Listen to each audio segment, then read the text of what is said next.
she doesn't get to live her life anymore. It's not fair. It's not. And I feel guilty, like, she does. Meet 34-year-old John Carter, the mastermind behind the disappearance of his own wife. My fiancée is missing. I can't find her anywhere. But his plans of pretending to be the victim will go up in flames because of one crucial discovery. Her remains were found in April of 2013. And soon, detectives will realize that sitting in front of them is not a concerned husband, but a cold-blooded killer. I did not kill her. I did not murder her. I did not take her. It's come to a point now to where no one's believing the story. I can't believe this. Well, you need to believe it because it's happening. On August 14th, 2011, dispatch in Fairfield, Ohio received a call that would spiral into a 12-year-long investigation that ended in one of the most contested court cases in the city's history. My fiancée is missing. I can't find her anywhere. Where was she at midnight last night when you left? She was at her house. She was going to bed. She wasn't going out to do anything, so she would have been in her bed. And I mean, I've been with her for 6 years. She's not deceiving, you know. She doesn't. Okay, and you guys didn't have an argument or anything? Not at all. John Carter had been dating Caitlyn Markham for over 6 years, and they had been engaged for several months when she seemingly vanished over the course of a warm summer night. Caitlyn was a bright artistic spirit who brought joy everywhere she went. Just 2 months from graduating from art school, it seemed like her whole future was laid out in front of her. And then, that future disappeared with her. Naturally, all eyes were on John as the first suspect. He had been the last one to see her around midnight on August 14th, and several of his actions struck detectives as, well, unusual. From 2011 to 2023, John took part in over 7 filmed interrogations, each one growing crazier than the last. We will be sharing portions of these with you, courtesy of the Fairfield Police Department in Fairfield, Ohio. As you'll see, John is a rambler, though his story stays surprisingly consistent. Through the first 2 rambling interrogations, he disclosed his version of events to police. He and Caitlyn were eager to move to Colorado with each other when she graduated. Their relationship was rainbows and butterflies. The night before she disappeared, the two went to a fair, went back to her house, hung out with a friend. That friend left, and then John kissed Caitlyn goodnight and went home. The next day, after not hearing from her, he rushed to her house and began to desperately look for her. As you can see from the officer's notes on his initial statement, police weren't really buying that tale. For months, things were at a standstill. Then in April 2013, police made a discovery: Caitlyn's remains, wrapped in a tarp and abandoned in a creek over the state line in Indiana. Her manner of death was ruled homicide, but the cause was unable to be determined due to the deterioration of her remains. With evidence of a homicide on their hands, it was time for law enforcement to up the ante. The following interrogation took place in September of 2013. At this point, John's been interrogated twice and subjected to 2 unfilmed voice stress tests by the FBI, both of which he failed with flying colors. Hi, John. How are you? Nice to meet you. Come on in over here. I got you a chair right over here. John, you want water in like that or anything? Water will be fine. Okay, all right, let me grab you. You guys want anything? No, I'm all right. You what? I'm all right. All right, let me grab my water. How's it going? I mean, Busy time of the year. Yeah, I mean, like I was just telling her, I got a lot of stuff going on. You know, I have to go to this funeral on Sunday, and then I just got a new job at Miami Oxford. Oh, did you? Doing what? And maintenance for their power plants at their good. campus. What's your status right now? I mean, you got a girlfriend or anything? I do have a girlfriend now. What's her name? Her name is Kayla. We met about a year and a half ago. Mm-hmm. And there's a degree where this kind of thing happens. I feel like, you know, there's no book, there's no proper way of handling it. Mm-hmm. Sure. So the way I feel is, let me can I kind of explain to you Sure. what happened after the fact? Sure. So after the fact, I fell apart. I was in my house for months. Depression? Yeah, very intensely so. I didn't eat for 2 weeks after. My mom finally got me a quarter pounder, and we were doing one of the searches, and I sat on the side of this hill and was just like, I'm gonna put it in. I'm just gonna see what happens. And I started eating, and then actually I really started eating. Like I devoured the thing. But it was just like, you know, as I'm falling apart and everything around me seems to be completely ridiculous, I get to a point of the lowest low.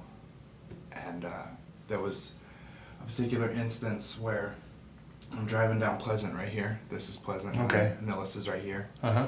I was driving down there, and I mean, I got to a point where I was ready to go. Like I didn't want to be here. I gotta be completely honest with you. Mm-hmm.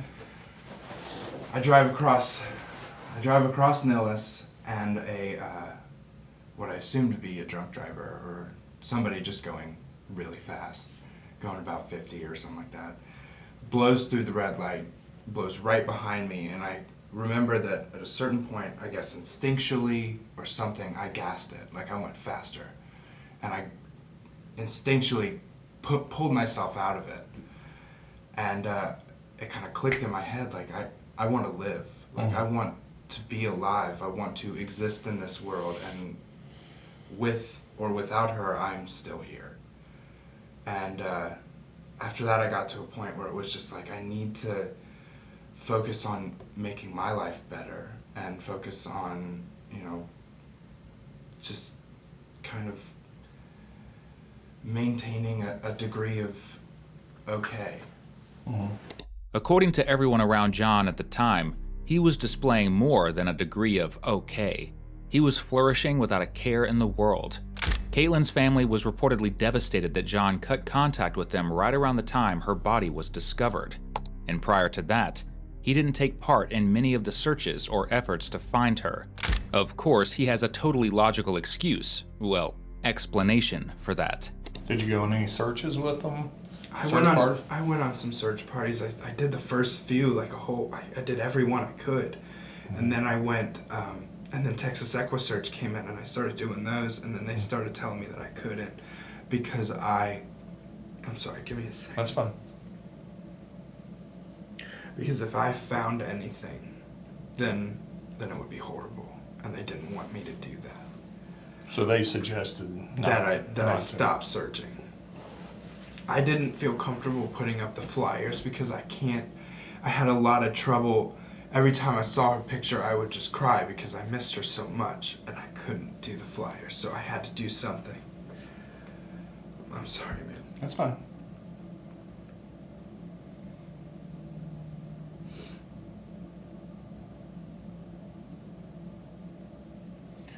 Let's move up.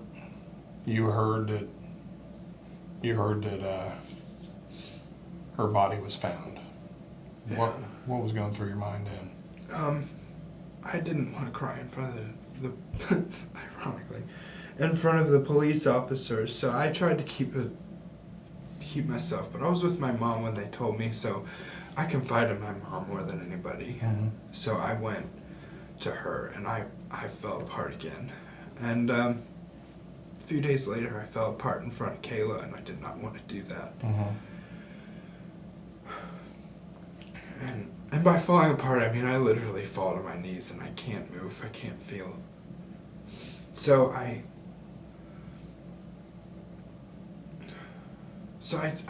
focused on myself.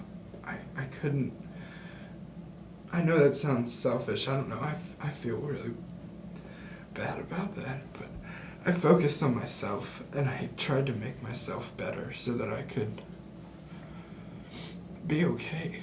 And I'm sorry, man. That's fine. That's fine. Have you been over to where she was found?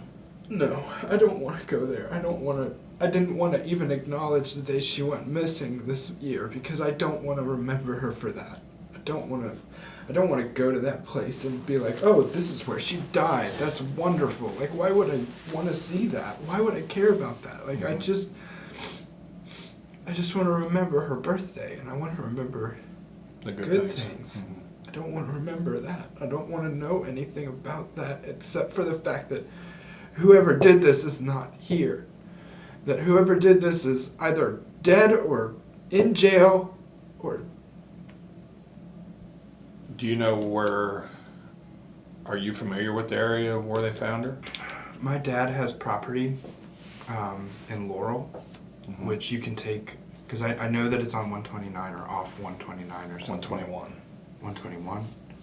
Okay, that's the one that leads you like to Batesville and stuff, right? Or not Batesville, but starts with the B. Batesville. It is Batesville. Okay. Yeah, and my dad would go that way occasionally, but usually, you know, because he lives in Ross, he takes a totally different way. But I do know, and my dog was bought right off that road by a family. Their last name is Masters. What John is leaving out here is that to access his father's property, you have to turn onto a road that runs perpendicular to where Caitlyn's body was found. And though he tries to brush it off as though he hardly ever goes there, his friends repeatedly told police that they all went there frequently to smoke and party unsupervised. Would you be interested in, as far as your involvement, or I should say participation with regard to an investigation, to once and for all be done with it? What do you mean? Well, I'm not asking you to erase your memories of someone that you loved, but I'm asking you, you're here today as a result of police investigating something. You ready to be done with that? I would like the person who did this to be caught. That is what I want. I don't want to just be done. There's a part of me that, you know, just like, I just don't want to come here anymore. I don't want to do this anymore. I don't want to talk about this situation anymore. But this is what I have to do to find out who did this. And this is important to me. And that's why I'm here. That's why I'm talking to you guys. I know from before what these are like, what these conversations are like. I know what I have to go through for this shit. And I'm sorry, pardon my language. Don't worry about it. But I'm here and I'm doing this and I'm talking to you guys about this and I'm taking all this in because I need to find out who did this so that I can actually go out and live a life. I know you've taken a polygraph before. Yeah, and I really would prefer not to. Okay, let me things are a little bit different. Okay, with them, like I said, this was the disappearance. When I can tell you, we do it ourselves. We don't send you to the FBI. We do it They came here. I mean, right, but then I mean, they did it 2 more times. I've been through it 3 times, man. I think what you did take was a voice analysis. 2 of them were voice stress analysis. Right. One of them was a polygraph. And I'm going to be completely upfront with you. They're bullshit. And the reason why I believe that they're bullshit is because they kept telling me that I was being dishonest. And I sat there and told them the truth. Okay. And I'm not going to go through that again, man. I'm not going to do that. I'm telling you everything that I know. And I'm telling you that this is the truth. And that thing does not tell you what the truth is. I have, you know, the whole storyline that I told you, and the fact that it's corroborated. Call all the people involved. All of it is corroborated. This is what I did. They looked at my computer and looked to see if I was watching shows, I'm assuming. They, you know, looked at my records. They looked into everything. Like, the whole point was to find out what I was doing at that time. And I'm here to tell you what I was doing at that time. That story is not going to change. Those words are not going to change. I'm not going to say anything different. I don't have anything different. I'm telling you the exact series of events that occurred. again, the polygraph does not tell you anything. It's not going to give you anything. It's not going to help you with this investigation because it has already said that I was being dishonest. I felt defeated.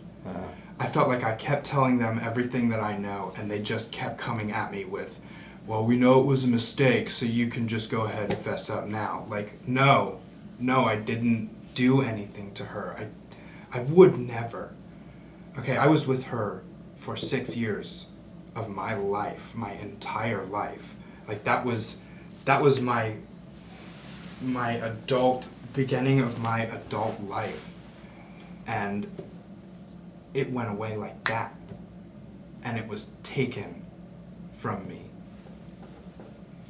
I did not do anything. I did not touch her. I would never hurt her. I would never physically do anything to give her pain.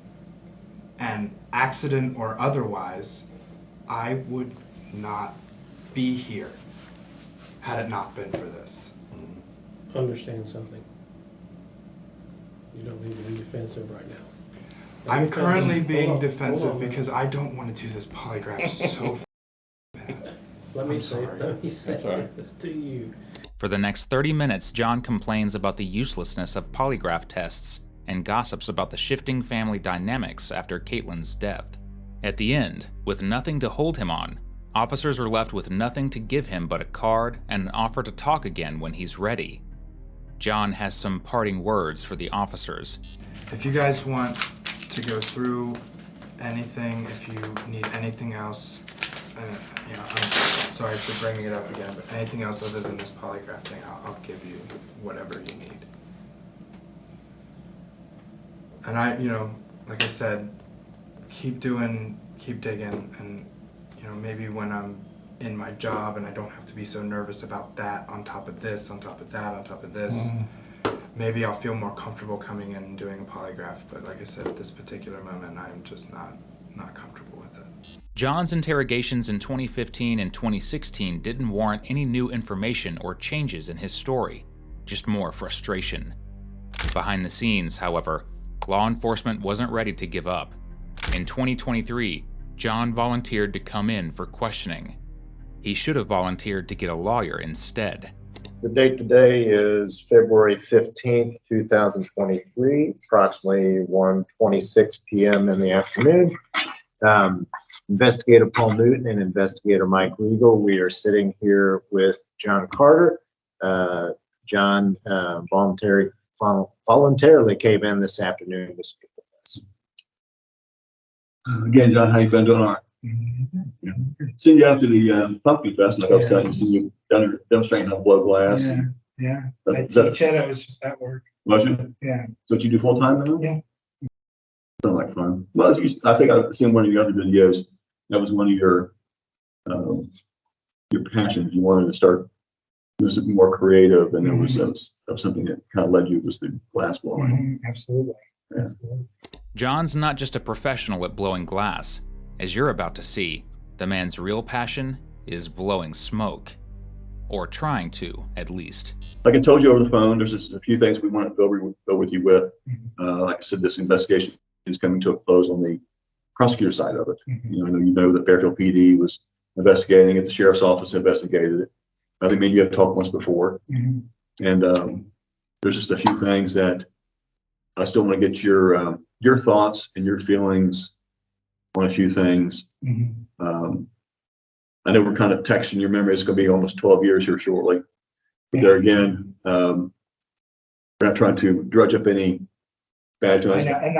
really all this is to me. Like, and I'm not saying that it's all that what you're doing is to me. It's just that that's kind of my tension right now. It's just like coming back to this again.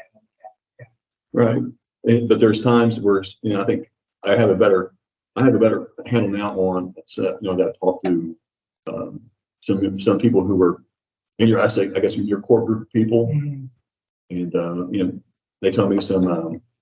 I asked each person to give me a story about Caitlyn, and each one had a different story. It was something. It was how she touched their lives, which was really kind of cool because each person told me something that no one else knew. Right. Which was kind of cool. Yeah. It really was. And I have a better perspective of how she was as a person. You know, okay, that being said, let's go back just briefly to when you're at the festival that night. You and Caitlyn on that Friday night. Okay, you guys go to the festival. Your thoughts on you and prior. I'm going to go back and forth when it comes to some of the statements you've given in the past. You still feel, in your thoughts and your feelings deep down, you still feel that person who had done this was an unknown person, maybe that was kind of like you said, stalking, or I think your words were suspicious person that may have back in the day. I mean, honestly, because I can't wrap my head around it being something like that. Really? That's really what it comes. We're not here to. Yeah, I know, and you got to understand. Right? That's why this is that's all okay. Like, this is all just like reminding me. Right. And it's a lot. It's just a lot. Sorry. Dude, don't need to apologize. It really isn't. It's a traumatic experience. Yeah, I mean, you've been through a lot. You and your whole family has. And her, and don't get me wrong. Her family. She has. You know, your whole. It was her that died. Yeah. It was her. Yeah. Was it me? And I feel guilty. Like she died. She doesn't get to live her life anymore. It's not fair. No, it's not. It's not. You know, that's one thing I've gotten from everybody who I've talked to, and I guess I have a better understanding of Caitlyn, was she lit up everybody's life for the positive.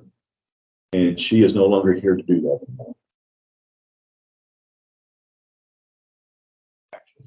Like I said, like I told you over the phone, it would be different if she'd had a car accident. You can kind of move on because it was an accident. This here was, this was purposeful. But I mean, on top of all of it, it just ropes me in. I am the statistic. Yeah. Everyone looks at me and I am the statistic. So I can't do anything about it. Everyone's already accusing me before I even look at it. Yeah. Before they've even met me or know me, before they even have heard the truth or what the truth actually is. But I'd love that peace of mind. I'd love to know the truth. I'd love to find out what happened. There's something that you have to have in your own mind, though, is that being said, people are going to have their thoughts, but you know, you've not been charged anywhere. Only we're doing is asking questions. At any point in time, you get walk out that door, and we're glad. I know that you're going. There's a moment. There's a moment of all that, and I realized that I was not getting. Till after you found that she's missing. And there was a moment where I felt I couldn't hold myself up anymore because it was loss. Overwhelming. Tremendously so. And to a point where it was so tremendously overwhelming that it was unforgettable. And whenever I have this, whenever we do this, it brings that moment in. It doesn't matter what you say. It doesn't matter what you do. It brings me to this moment where I am in front of her house, not knowing where she is, what I can do to help her, or keep her here, or figure out where to go to find her and bring her home. And it was, I had nowhere else to go, no one else to call. No other thoughts, no other opinions. No one else was guiding me. No one was telling me what to do. And even now, I have no one to tell me what to do or what to say. There's no book. There's no script for this, brother. There isn't. There's no script where you just say, John, this is what you're supposed to do. This is how you're supposed to feel. I'm currently being told by my wife that I should bring a lawyer to these things, that I should do those things. I'm not doing that because I don't think, first of all, I feel like I've already myself. If it came down to me needing a lawyer, I've already been here enough without one that it really doesn't matter what I say. I also know for a fact that I don't have anything that I can say that's going to make it seem like I did something, except for obviously the polygraph situation, which I don't fully understand, and I don't get why that happened or why it's like that. Mm-hmm. But beyond that, like, I don't have anything I can say. I don't have anything I can do or make you think that I did something, because there is nothing there. There's nothing. And I just... Let me ask you a question. That being said, do you feel, and I think I know the answer to this, you want me to keep looking? I told you. Yes. That next question, I told you this 2 years ago. It's been 2 years since me you talked about this. I told you I was going to keep looking. Yes. And where we at? Still looking. Yes. Keep going. Yes. Don't stop. I'm not. And I'm looking you in the eyes, just like I did last time. Yes. Do it. I am. That's what I'm here for. I told you I wouldn't let me stop. That's one thing about me. I can't. I'm too stupid to stop. And get the right person. That's why I'm asking you guys. We're asking you to ask questions about, because there's some things only you know. Okay. John's enthusiasm for the detective to keep looking and not stop seems to have come to an abrupt stop the second the conversation turns toward his involvement. Detectives revisit his repeated claims that he searched for Caitlyn's phone when he was looking for her, including inside her car.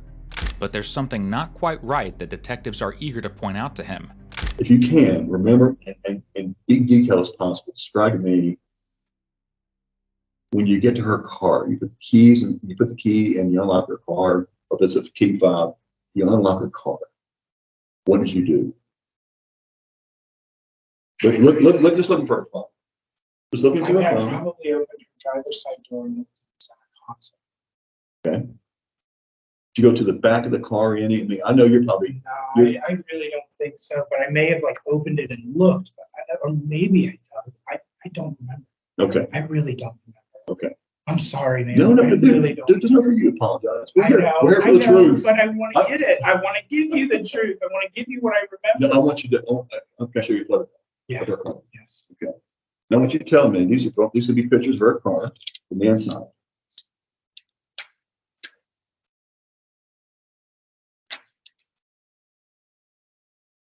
Okay. Now, these are photographs of the inside of her car. Okay. Now I'm gonna tell me if that looks like her car to you. Yeah. Okay. Dirtier. Well, you guys are young, and she's going to school, working 2 jobs, and this is let me move it wide. Okay. That's the couple shots of the outside of the car. Okay. Now here's my question to you. Caitlyn was about what, 5'3"? Mm-hmm. About 130 pounds, maybe. Mm-hmm. Okay. What do you notice about this photograph? That is far back. Yeah. Maybe I moved him when I was looking for the phone to look under the seat, but I don't know. I really don't know. Okay. Well, look at both seats. This is the passenger side. They're both back. So maybe probably like if I move this one, then move that one, and then move both back to look around. It's very possible. Well, my question is that, would you have moved those seats? Because I talked to the investigator who took these photographs, and we actually talked to the tow truck driver. He said, we all think the tow truck driver said, he goes, we pulled up on the back, we backed it up, we drug it up on the skid or the back, the roll back, and we stuck it in the garage, and that was that. He goes, so my question is this, both those seats have been moved back like that. Is that alarming to you? That is, yeah, that's weird. That's very weird. And this is the back seat, what I'm showing you here. Right. Which is she can't reach those pedals from there. No, probably not. I would say no. I mean, that's a big question. That's like, who the hell's in that car besides? Who the hell's in that car besides her? But I definitely did not move or drive the car. I mean, now you see why we wanted to come in. I mean, this is troubling. Mm-hmm. That's strange. It is very strange. But like I said, I didn't move or drive the car at all. was going to ask, you mentioned earlier about, and I'm sorry again, I not worked on this case like Paul, so I don't know. You mentioned that you and Caitlyn, if there was some tension or something that it wasn't like a fight, not at all. What it really came down to was Caitlyn was a little bit frustrated that I wanted to keep my night going. Okay. While she just went to bed. Okay. But I basically kind of treated it like she'll get it. Okay. You know, and that was the tension. Realistically, it was just that. I was just like, yeah, sure. So it wasn't like an argument. I don't know. Okay. No, like I said, she was just disappointed that she had to be doing school stuff, and here I go hanging out with friends. And then how did the documents thing? How did that? I basically just got there and was like, "This is all Caitlin's stuff," and you know, and they had a fire pit in the back, but it was like slightly raining. But I was just like, "I'm burning it." I just burned it. I mean, that's really what it came down to. I see. She gave those to you before you left. Again, the tension was there, but she's handing me this stuff. We're still going to Colorado. There is no change there. Okay. You know, like everything is still exactly as everything going as planned. Pretty much, yeah. Then there's another discrepancy. At the time that Caitlyn would have been killed, John claims to have been watching 3 episodes of White Collar. But when detectives searched his computer history, they noticed something peculiar. So I did find something interesting. So there's 3 episodes of White Collar. Season 2, episode 12, episode 13, episode 14. You said they're about 45 minutes apiece? Something like that. Okay. Then later in the day, I guess after you've gotten up, you look at the plot summaries for the same. It's on your computer. I mean, I don't know why. I didn't look up any plot summaries. Yeah, I mean, so later in the day, so I'm converting this from the military time, but about 3:17, you look at the plot summary for episode 13, which is the one that you watched the night before, which just like maybe. I don't remember doing that. Did I look it up on IMDb? Like I don't normally do that, so I don't know why. Yeah, there is a synopsis, basic plot summary for episode 13. Okay. And then plot summary for episode 14.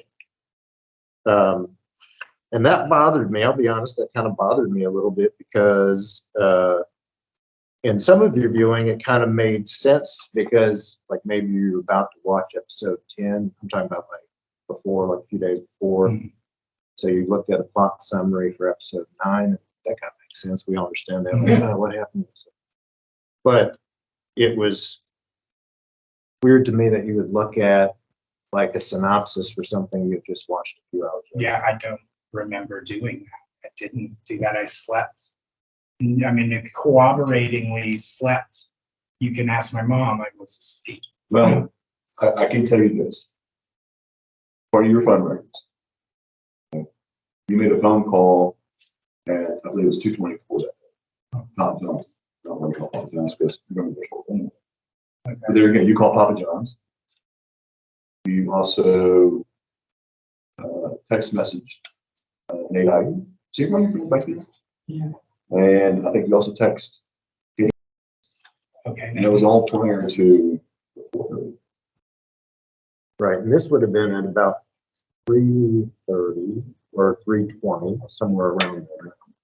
And I'll be honest, John, it was odd to me because I don't normally look at summary for something that I just watched a few hours before. Yeah, I again don't know why it pulled up a plot summary, but it could be from me just like clicking back, you know, like exiting out of things, going back or something like that. I mean, that could have easily been why. But I don't generally look at plot summaries even days later. I just watch the previously on thing, which Okay. those have. So all of those episodes have previously on white collar. So I don't look up plot summaries. I don't know why that was on there. But maybe again, it's because I had clicked back on it. Maybe there is a missing point where I did like look at my computer, talk to people. I really don't know. And honestly, at a certain point, I just don't have an answer for it. I just don't have an answer for you isn't the get out of jail free card that John is hoping it is. It's more like one of these. To detectives, John looking up the plot summaries seems like someone trying to plan ahead for being asked questions about the show. This is the white collar episodes that you were talking about. And this is at 3 a.m. or p.m.? No, this is this is in the morning. So this would be about the computer shows activity at about 1:39, 1:40, and then you watch some episodes of white collar. Okay. And you told me they're about 45 minutes a piece. Okay, so you can see there's like time gaps. And then there's like breaking activity, and then again, yes, like you said, there's whenever you got up, probably looked at whatever.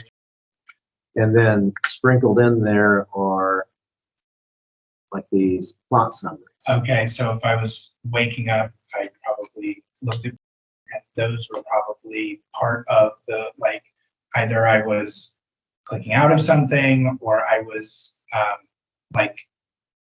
going through stuff. I mean, it could have just simply have been an accidental click. It could have been anything, but I wasn't reading plot summaries. Okay. They were just either I was obviously watching it the night before, I got on it the next day, and these things were probably either still up on my computer and I moved around things to get to what I was doing there or what. I don't know, but I didn't look at it. Did you have a break? No. Just ready. I mean, I do eventually gotta go back to work. So. Okay. We'll try to hurry this up. Go back to your guys' cell phones, just briefly. Her phone goes dark at 12:06. Never comes back on. Mm-hmm. Your cell phone doesn't go dark, what we call it dark. We call it goes in activity at 12:04, and there's no activity for the next 14 to 15 hours. Is that unusual for you to? No, I don't sometimes, especially at that hour, there's no one texting. Okay. There's no one, and I don't look at my phone, especially at that time. I don't even know if I had a Facebook yet.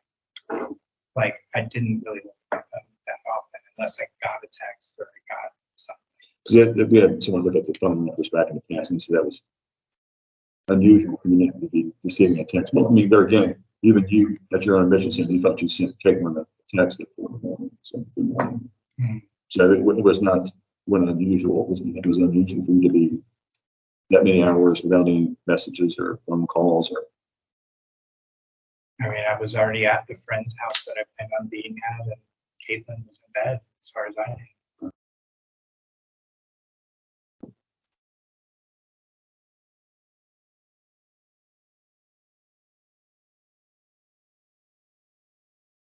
Have you talked to any of your buddies about what we talked to them about? What we talked to them about? Maybe like Matt. And I talked to Matt a little bit, but John talked to him any? Mike? You go to your party to the registry, run the documents, remember how long at the appointment, and you come back to the house. Okay. We have information that this is from two different people that I'll tell you the story.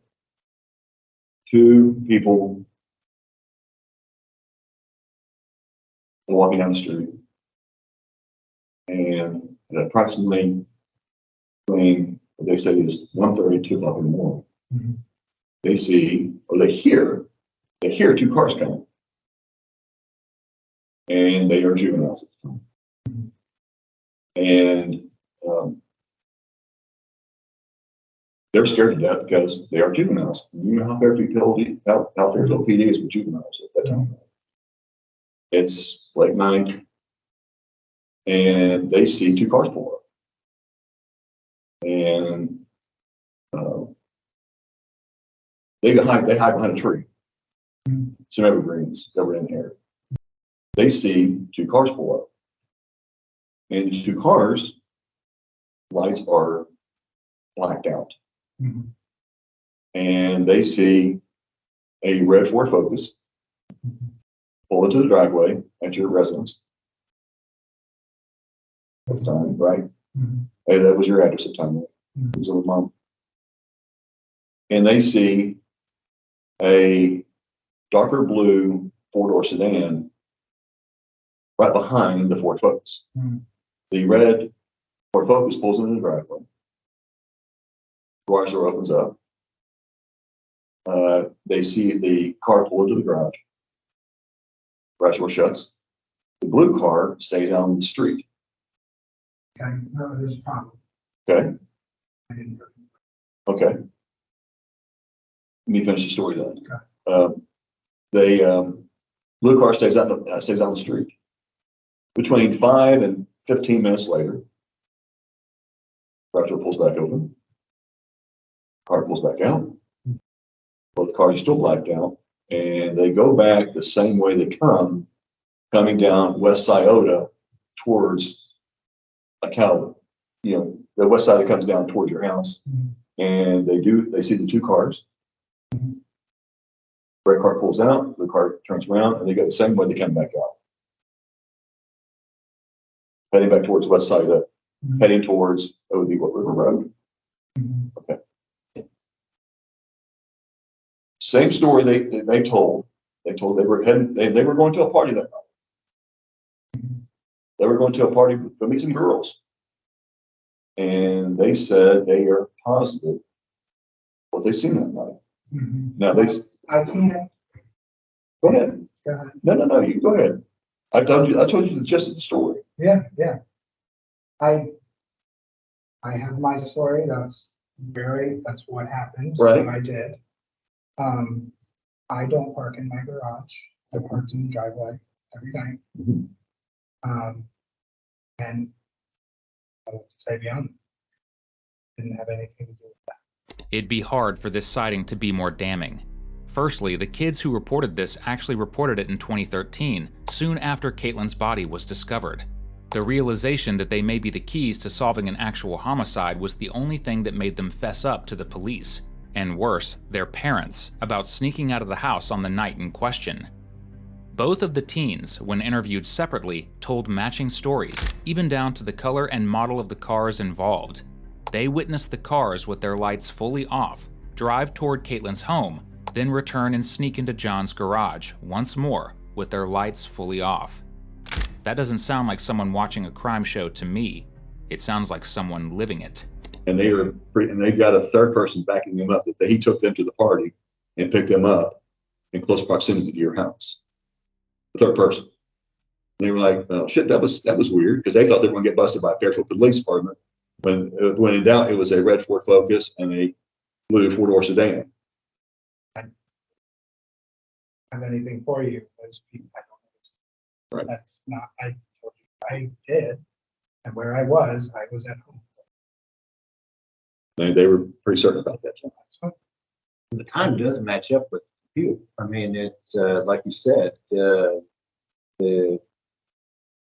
time when I was showing you the time that these people say that you arrived is consistent. I didn't go anywhere. So you got home. I got home and I stayed home. And in fact, my stepdad would wake up ridiculously early to do work. And he got up pretty early that morning to do work, and my car was there in the driveway. Steve and my mom both parked in the garage. Okay. And they were both of their cars were in there. I never parked in my garage. So that story is already flawed, on top of the fact that none of that happened. None of it. Okay. I went home.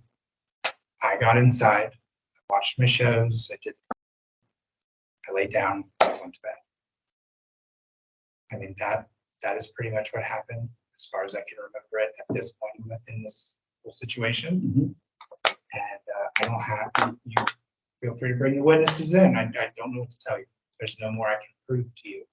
They gave statements. They gave statements back. This is not something new. Okay. It really isn't. This is something, they did their statements back in the day. Shortly after Caitlyn's body was found, because they didn't put two together until like they went shit. That's what we seen that night. Okay, but I don't know what they saw or who. I can't tell you. Okay. There was no loose stand, and loose stand that could be. One of your friends was driving. As far as I know, though, it was Jeff who drove a blue Ford Focus, but yeah. Nobody else? No. And I didn't leave after I went home. You were home that whole time in the morning.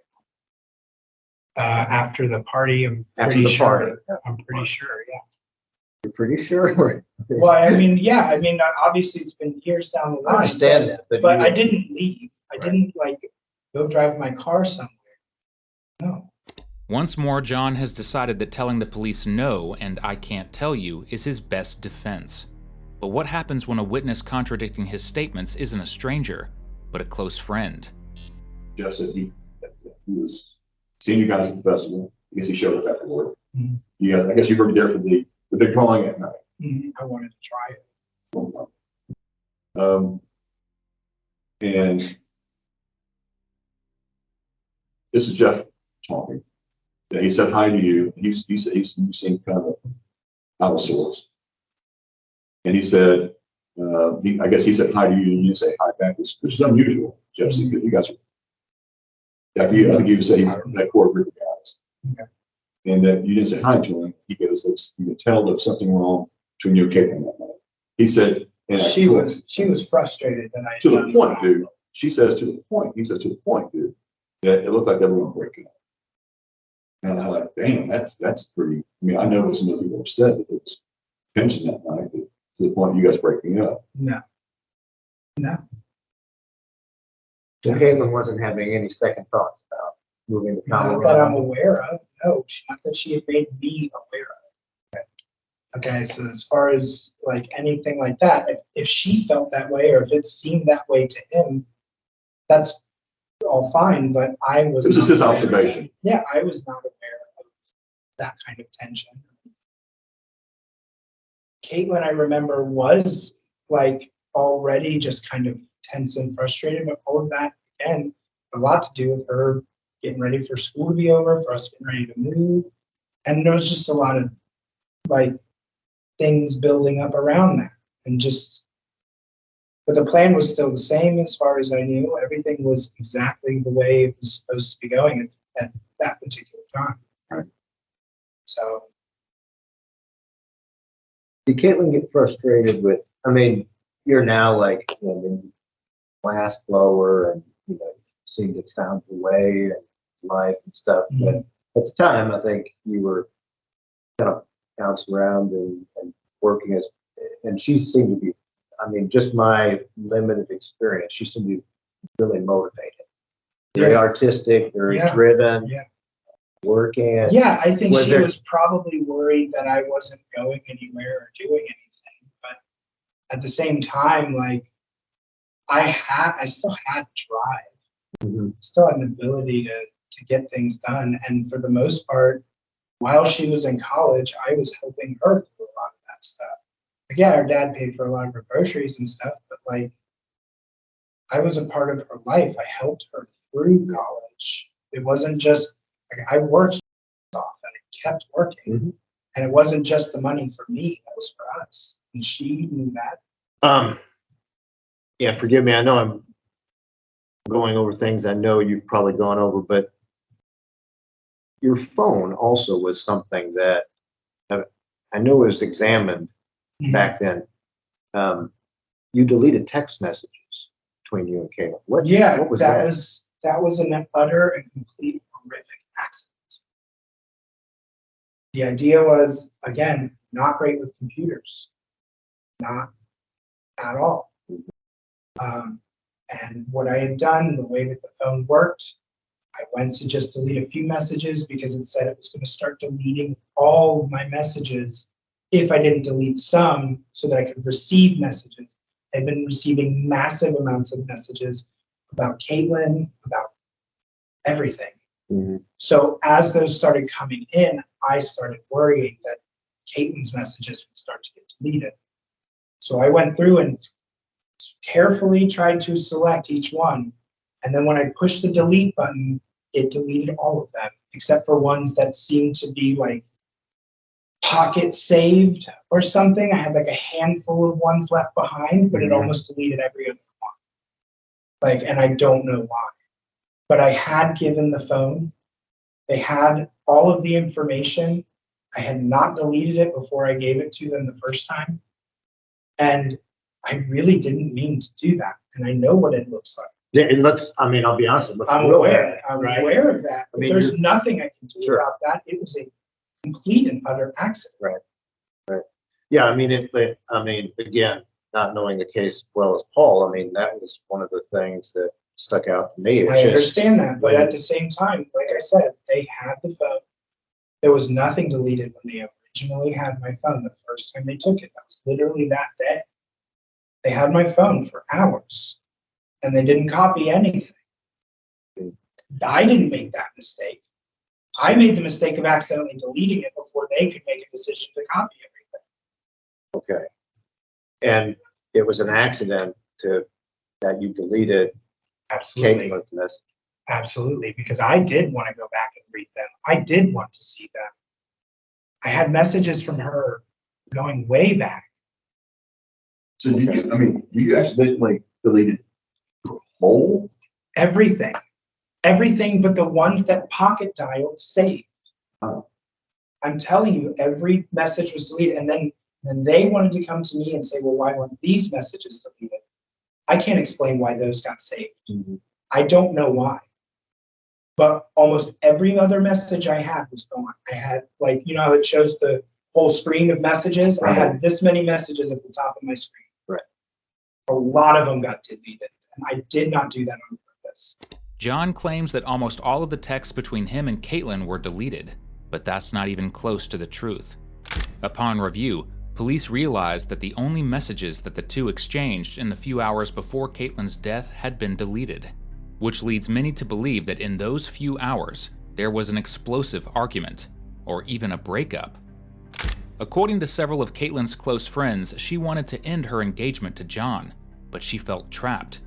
She stated on multiple occasions that she was no longer attracted to John, that his substance use was a turnoff, and that she felt they had different aspirations.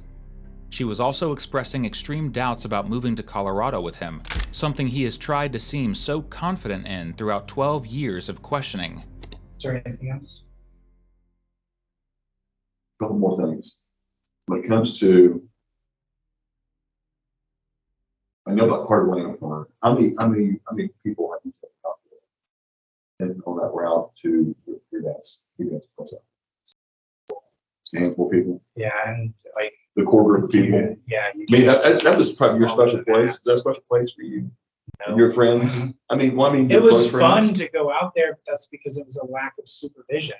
It's the only reason we went out there. Nobody was there to watch us smoke pot.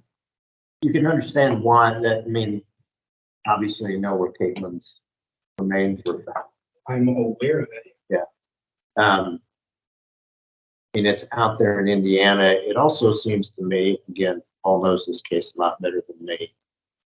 I think the reason why he's asked you about this circle of friends is it doesn't seem that there would be a lot of possibilities of this type of crime, you know. Mm-hmm. Outside of like immediate friends. Outside of a small group of people. And then the body is found in Indiana. That doesn't seem like that would be some random person or random crime. I will tell you that this, John. answer. It's not All your core group friends I've talked to, I mean, all of them, all said the same thing. Caitlyn's not opening that door just for me. So I mean, the whole adage of who then? yeah, I don't know. You know, I don't know. that's And like I and said, that's what you asked me my speculation. I told you, And that's what- I don't know. And that's what I mean. I always wanted to know how you felt, even to this day, because sometimes hindsight's 20/20. You know, it's been 12 years. I just, You still feel the same way? but what you're asking me is not just, do I think that somebody I know killed her? You're asking me, do I think my friends killed her? Yeah. And how do I answer that? Truthfully. I mean, like, I wanna know deep but down. I don't know who. Deep down, I want to know what John. Have you Carter looked into thinks. John, who recently killed himself? Because I've always wondered about him, and I don't feel like anybody's ever really done it. I don't understand why, and I don't understand a lot, I understand. but I don't know. And I don't know who to point a finger at. I've dug, trust me. But, I mean, how do I get that answer? How do I come to that conclusion? Is it a feeling? I don't know. I'll take you beyond it. I'll take a feeling because you are the. The only feeling I've had, I had a feeling about John for some reason. Don't know why. I've had a feeling about everyone at one point or another. Yeah. Understandable. And the finger has been pointed to everyone. Sometimes. But that's the other thing. Unfair. But that's the other thing. I don't have an exact answer. You asked me what my thoughts are. I mean, that I don't know. Thoughts and feeling. I mean, so I know. I'm giving you everything I got. Thoughts one thing, feelings another, something else. Yeah. Because it means I've given you everything. I can tell you precisely why John has a feeling about the person he spontaneously named. Because just prior to this interrogation, the innocent person that he pointed the finger at tragically passed away. The only thing worse than blaming someone else for your crime is blaming a person who can't defend themselves. Though, truthfully, John's not doing a great job of that either. And maybe, maybe I'm blurry on my morning before I left for work. But because even some things. But I didn't go anywhere. I didn't go do anything, and I had nothing to do with Caitlyn going missing or not being. That's what I can tell. Well, I mean, she did go missing, but then made found. So I mean, it's worse than just missing. I had nothing to do with her. Do you need me to say that? Because I did not do anything to her to kill her. I think that's the first time I ever heard you say that. I did not kill her. I did not murder her. I did not take her. I did not do anything to threaten her life. I did not have an accident. And to tell you the truth, if ever there were an accident, I would never be able to hold that in. I would not be able to look you in the eye right now. And I can tell you that 100%. I did not do anything to hurt that woman. I loved her and I had a life plan for her. And I was not about to lose that. And the fact that I even managed to get to this part of my life, what I can do now, is something I never thought I could do. I am sorry for the indiscrepancies and the things that you're seeing with my computer, with the phone, with the witnesses who apparently saw me leave a garage that I don't park in. But I can't give you any. If you see why. I can see why you're asking the questions. That's what you understand. I can see why you're asking the questions because you have to cover everything. Yes. But what I am telling you is what I know to be true. Right. 100%. Right. Well, and I think we've talked about the stuff that I've looked at that I'm like, oh, that. Do you feel like I may have even helped in your understanding of it, or do you still feel totally lost? I think I don't think I'm totally lost. I think you've gone over and given me an explanation, your explanation. So I mean, and you helped me understand what I'm seeing. I mean, the text messages still bother me, but you've given me an answer. Shit out of me too. You've given me an answer. with that. Okay, so I don't, I mean, unless you're not telling me everything, then the answer is what it is, right? I think I'm glad that you've been cooperative. I'm glad you come in and talk with us. Well, and there's a lot of things that I'm sure you probably wish you had those text messages so you could say, look, Mike, right here. Here they all are. Yeah. I would totally give that to you. Basically, I would really prefer not to have to do this anymore. Now, I understand if there's some sort of indictment, I'm going to have to go to court or something of that nature. Is that likely? Like I told you on the phone, I think it was the prosecutor's office. I'm a deputy sheriff. I remember you saying that, Yes. that you would put it in and then they might not do anything for a Yes, while. because grand juries do what grand juries do. What they do is we present everything we have to them. And it's basically to get it, because none of this there's not even a case number for this at the prosecutor's office. Mm-hmm. So we get it on the record, because if somebody does come in at some point in time, there's no record of shit. Mm-hmm. You see what I'm saying? We get it on the record, we let the grand jury hear all the testimonies that we have. Mm-hmm. And they will either indict or they'll kick it back, or they won't indict nothing. They'll call what's called a no bill, which is meaning the case is still pending till further investigations are done. So that's what happens. Okay. So that's basically where we're at with this. Like I was telling your fiance or your wife, is that reason why I was kind of pushing for this, because I talked to all your friends. I one last time talked to you for this very reason we did what we're here today. I greatly appreciate it, but I have to write up my report of what we found and these last questions that we have, and basically, and I'll write it in my report. I will submit this to the prosecutor, and he will go from there. He'll say either, he doesn't have to present this to the grand jury if he doesn't want to. He can say yes, no, or continue research. So he's the prosecutor. Oh, and I'm going to say this. Finally, at this point, you may find discrepancy, but you will not find any evidence. And I can promise you that, because I was not involved in kicking Markham's death in any way. I just want to make sure that is, Or the disposal of her body. or the disposal of her body, or anything to do with her disappearance, or anything surrounding the incident that we are discussing today. The only thing I had to do with it was that I loved her and I was in a relationship with her, and that was it. That we were connected. That's it.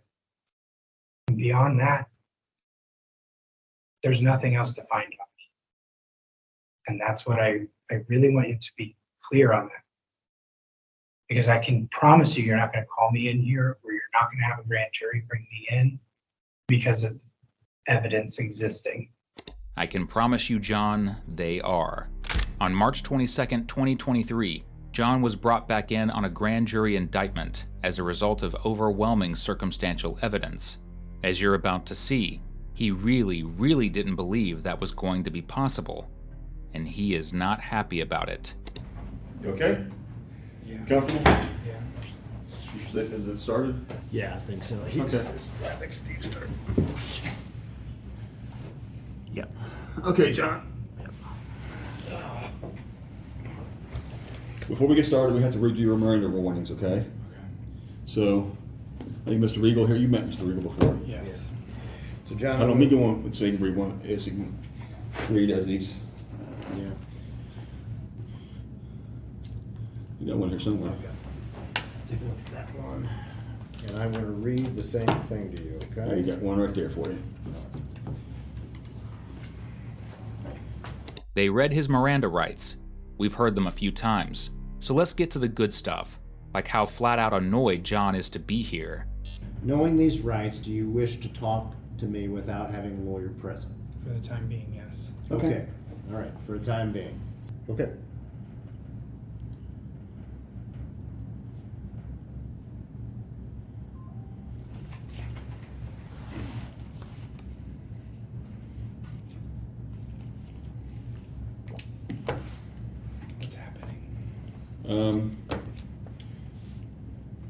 This is what we call, I think you would, and I know you are probably a Avengers fan, but this is what we call the end game. The end game is we went to a grand jury. Your mom testified before the grand jury because we want her to have her say and input in that grand jury, that proceeding. And the grand jury has indicted you. Why? Because they feel that there's enough probable cause that this case proceed further to the common police court. Okay. So they believe the information that we had, and you've been indicted, and for what? Murder. Okay, but what evidence? There's nothing. You're thinking of there's evidence that's got to be fingerprints. No, I mean there's things called circumstantial evidence. Okay. And there's a lot of, you've already talked about the circumstantial evidence, the red flags.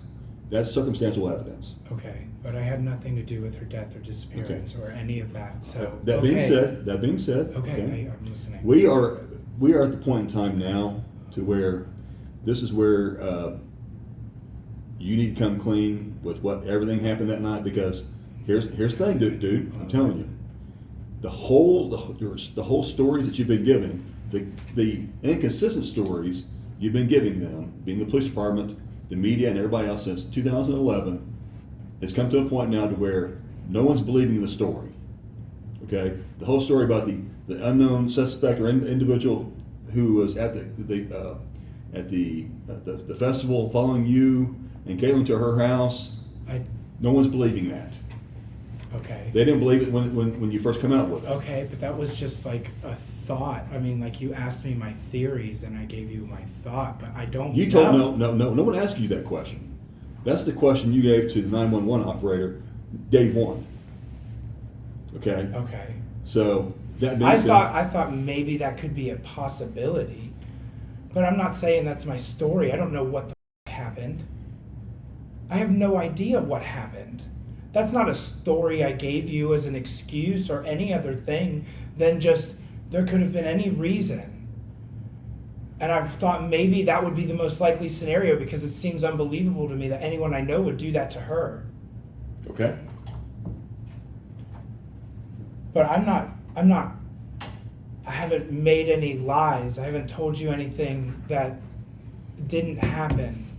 So maybe my stories are different sometimes here and there. Sometimes, John. But there's your story has evolved constantly over the past almost 12 years. Because it's been 12 years. Yeah, but your story is never the same story twice. That's the best part about all this.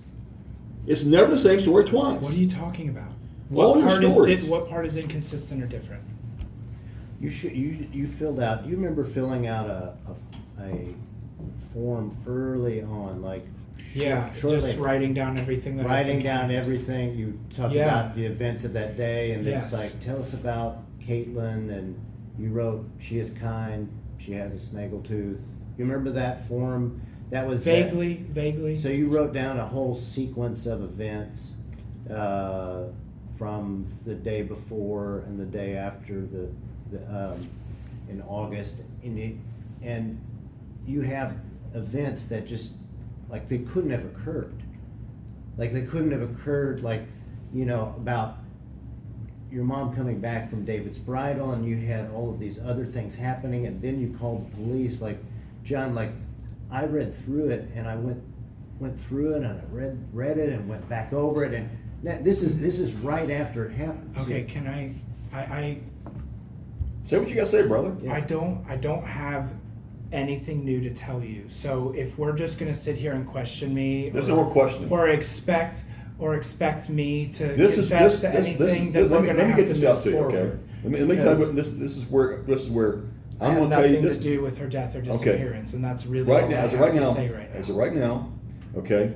If you want to tell us what really happened that night, I'm willing to listen. The prosecutor is willing to listen. No, but we don't want to hear no more of this nonsense about this unknown suspect following you guys. I'm not giving you that. Okay, that's not That's the unknown suspect following me thing. Okay, fine. What I have been telling you and what I've been trying to say is I have no clue what happened to her. What I did, not buying what I that. said. Okay, then we're done. I'm fine I'm with that. I'm gonna need to get my lawyer. Yes. Please. Okay. Yes, because you'll be Can I going to court. please have a phone call? Yes, when you get to the jail. All right. John, it's 4:58 p.m. Okay, I'm gonna put down 4:58. Attorney requested. Well, you need to believe it because it's happening right now. Well, I mean, This- what you're doing is like it's No, I'm not doing literally anything. no. What has happened, what has transpired, is just it's unbelievable because I really have nothing to do with any of this. With what you're accusing me of, I have nothing to do with it. John, look. I didn't have. He's invoked. Yes, look, you've invoked your rights, okay, at this point, so we really can't go any further. Understand? Fine. Okay, so I'm writing it down at 4:58 p.m. And should we stop the interview at this point? Yes. Yeah. John's trial proved to be one of the most dramatic that the state had seen in years. Originally charged with first-degree murder, he pleaded down to involuntary manslaughter in exchange for admitting his guilt.